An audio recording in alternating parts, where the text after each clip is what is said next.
അള്ളാഹ്ക്ക് പുറമെ ആരാധന്മാരെ സ്വീകരിച്ചവരെല്ലാം ചെയ്യേണ്ടി വരുന്ന പണി എന്ന് വെച്ചാൽ ആ ആരാധന്മാർക്ക് കാവൽക്കാരനായി ഇവ നിൽക്കേണ്ടി വരും. അത് അള്ളാഹ് ഖുർആനിൽ പറഞ്ഞ യാഥാർത്ഥ്യമാണ്.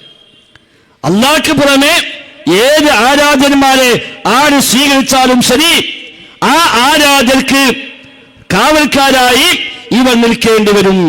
വിശുദ്ധ ഖുർആൻ സൂറത്ത് യാസീനിൽ അല്ലാഹു തആല പഠിപ്പിച്ചുവല്ലോ, അള്ളാഹ്ക്ക് പുറമെ അവിടെ ആരാധന്മാരെ സ്വീകരിച്ചു. വത്തഖദൂ മിൻ ദൂനില്ലാഹി ആലിഹത്തൻ ലഅല്ലഹും യുൻസറൂൻ.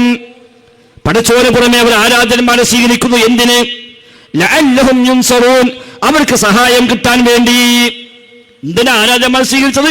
നമുക്ക് സഹായം കിട്ടാൻ, നമ്മുടെ രോഗം ശിഫയാക്കാൻ, മുറാദ് ഹാസിലാക്കാൻ, കളഞ്ഞുപോയത് വാങ്ങിത്തരാൻ, ജോലി ശരിയാക്കി തരാൻ, ബുദ്ധിമുട്ട് നീക്കിത്തരാൻ, കുട്ടിയെ തരാൻ, കല്യാണം ശരിയാക്കാൻ, അതിനൊക്കെയാണ് ആരാധ്യന്മാരെ സ്വീകരിച്ചത്. പക്ഷേ ലാ യസ്തതിഊന നസ്റഹും വഹും ലഹും ജുന്ദും മുഹ്ളറൂൻ, അവർക്ക് ഇവരെ സഹായിക്കാൻ കഴിയില്ല എന്ന് മാത്രമല്ല, ഇവർ അവർക്ക് വേണ്ടി കാവൽ നിൽക്കുന്ന പട്ടാളക്കാരായിരിക്കുന്ന ഒരു ഇലാഹിനെ സ്ഥാപിക്കാം. ഇതാരാ? ഇത് ഖുതുബുസ്സമാന. മറ്റൊരാളാ? ഖുതുബുൽ ഖത്താബ. ഇത് ഗൗസുൽ ആലമാണ്, ഏറ്റവും വലിയ സഹായിയാണ്, കാലഘട്ടത്തിന്റെ അച്ചുതണ്ടാണ്. എന്നിട്ട് മൂപ്പർക്ക് കാവലിക്കുക. നമ്മള് ഒരു ഖുതുബുസ്സമാന ഉണ്ടാക്കിയിട്ട് ആ ഖുതുബുസ്സമാന കാവലിക്കുക. അതാണ് അല്ലാഹ് പറഞ്ഞത്, ലാ യസ്തതിഊന നസ്റഹും, അവർക്ക് ഇവരെ സഹായിക്കാൻ കഴിയില്ല.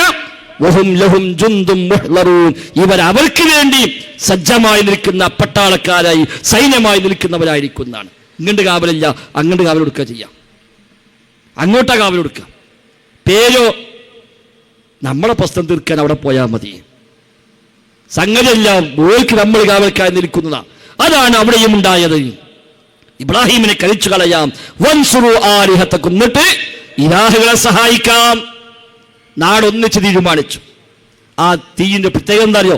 ഇമാം ഇബ്നു കസീർ റഹിമഹുള്ളാഹി അൽ ബിദായത്തു വന്നിഹായയിൽ ഇമാം ഇബ്നു കസീർ ആ ചരിത്രം വിശദമായി പറയുന്നുണ്ട്. അദ്ദേഹം പറയാം, നാട്ടുകാർ ഒന്നിച്ചു കൂടിയിട്ടാണ് വിറക് ശേഖരിച്ചത്. നാട്ടിൽ മൊത്തം പ്രഖ്യാപിച്ചു എല്ലാവരും അതിക്ക് വിറക് കൊടുക്കണം. ഇബ്രാഹിമിനെ കത്തിച്ചതിൽ എല്ലാവർക്കും വേണം റോള്. അത് കഴിഞ്ഞ ശേഷം പിന്നെ അത് ഓരോ പണി നമുക്കത് അഭിപ്രായം ചെയ്യുന്നു എന്ന് പറയാൻ പറ്റൂല. അത് നാട്ടിന്റെ പൊതുവികാരമാണ്, എല്ലാവരും ഐക്യകണ്ഠനയാണ്. അപ്പൊ എല്ലാവരും അവനാന്റെ കഴിവനുസരിച്ച് വിറക് കൊണ്ടുവരണം. അങ്ങനെ എല്ലാവരും വിറക് കൊണ്ട് കൊടുക്കൈക്ക് വിറക് ഇങ്ങനെ വന്ന് കൂടാ. ഇബ്നു കസീർ പറയാ, നാട്ടിൽ ആ തീയിനെ വലിയൊരു മഹത്വമുള്ള തീയായിട്ടാണ് മനുഷ്യന്മാരെ കണക്കാക്കി. അതെന്താണ്? ഇലാഹുകളെ സഹായിക്കാൻ വേണ്ടി ഉണ്ടാക്കുന്ന തീയാണല്ലോ, അത് വലിയ പുണ്യമാക്കപ്പെട്ട തീയാണ്. അങ്ങനെ മാറാ രോഗമുള്ള ആളുകളൊക്കെ ആ തീയിലേക്ക് വിറക് നേർച്ചാക്കിയത് അൽ ബിദായത്തു വന്നിഹായി കാണാം. എൻ്റെ സോക്കേട് മാറിയാൽ ആ തീക്ക് എൻ്റെ വകലോട് വിറക് ഓനെ സോക്കേട് മാറിനാണ്. അത് അള്ളാഹ് മാറ്റിന ഓനെ ടെസ്റ്റ് ചെയ്യാൻ, അല്ല തീയിന് സോക്കേട് മാറുന്നില്ല. അള്ളാഹ് ഓനെ ശിഫ കൊടുത്ത് ഓ എന്താ ചെയ്യാൻ നോക്കാനോ. അങ്ങനെ എല്ലാവരും കൂടെ തീ കുണ്ടാരം ഒരുക്കാൻ വേണ്ടി വിറകൊരുക്കുകയാണ്. വലിയ വിറകിന്റെ കൂമ്പാരമാണ് നടന്നത്. ഇബ്രാഹിം എന്ന ചെറുപ്പക്കാരൻ മാത്രമാണ് ആ നാട്ടിലുള്ളത്. ഒരു ചെറിയ പൊടുതലുണ്ടായി, എന്താ റബ്ബേ കാട്ട, നീ ആരോടാ പറയാ, എവിടെ നിന്ന് പോയി സങ്കടപ്പെടാ, ആരോടൊന്ന് പരാതിപ്പെടാ ഇല്ല. അദ്ദേഹം പ്രഖ്യാപിച്ചു, ഹസ്ബി അല്ലാ, എനിക്കല്ല മതി. ഈ തീയിൽ കത്തിക്കഴിഞ്ഞ് മരിക്കാനാണ് എന്റെ റബ്ബിന്റെ തീരുമാനമെങ്കിൽ അത് നടക്കും. അത് മുടക്കാതിരിക്കാൻ പറ്റും. അതല്ല, ഈ തീയിൽ ഞാൻ കരിയാൻ എന്റെ റബ്ബ് തീരുമാനിച്ചിട്ടില്ലെങ്കിലോ കരിയുകയുമില്ല. ഹസ്ബി അല്ലാ, എനിക്കല്ല മതി.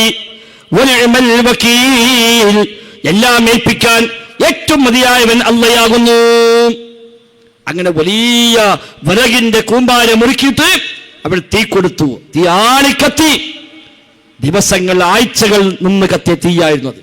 ആകാശത്തൂടെ പറന്നു പോകുന്ന പക്ഷികൾ പോലും കരിഞ്ഞു വീടുന്നതാണ് ഇതിന് ചൂടുകൊണ്ട്. ഇബ്രാഹിമെ തീയിലേക്ക് ഇടാൻ നോക്കുമ്പോൾ ഇടാൻ പറ്റുന്നില്ല. ഇടണമെങ്കിൽ അടുത്തേക്ക് എത്തണ്ടേ, അടുത്തേക്ക് അടുക്കാൻ പോലും അത്രയും ദൂരേക്ക് അതിന്റെ ചൂടുണ്ട്. അവസാനം ചില ഉപായങ്ങൾ സ്വീകരിച്ച് അദ്ദേഹത്തെ പിടിച്ച് ഒരു പലകയിൽ കെട്ടി ബന്ധിച്ച് മേലെ ഒരു പലപ്പുറത്ത് കേട്ട് അവിടുന്ന് എറിഞ്ഞു എന്നാണ് തഫ്സീറൊക്കെ കാണുന്നത്. അല്ലാഹു അഅലം. ശല്യം കഴിഞ്ഞോ വിചാരിച്ചത്. മലക്കളൊന്നാകെ റബ്ബയില ഇബ്രാഹിം കരിക്കപ്പെടുന്നു. ഇല്ല, ഇബ്രാഹിം അല്ലാഹുവിന്റെ സൃഷ്ടിയാണ്, തീ അല്ലാഹുവിന്റെ സൃഷ്ടിയാണ്, വിറക് അല്ലാഹുവിന്റെ സൃഷ്ടിയാണ്. അല്ലാഹ് തീയോട് പറഞ്ഞു,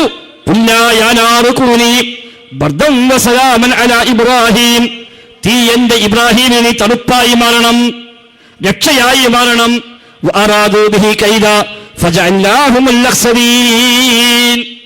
അവൻ അദ്ദേഹത്തെ കൊണ്ട് ഒരു ഉപായം ഉദ്ദേശിച്ചു, പക്ഷെ നാം അവരെ നട്ടക്കാരാക്കി മാറ്റി, തോറ്റവരാക്കി മാറ്റി.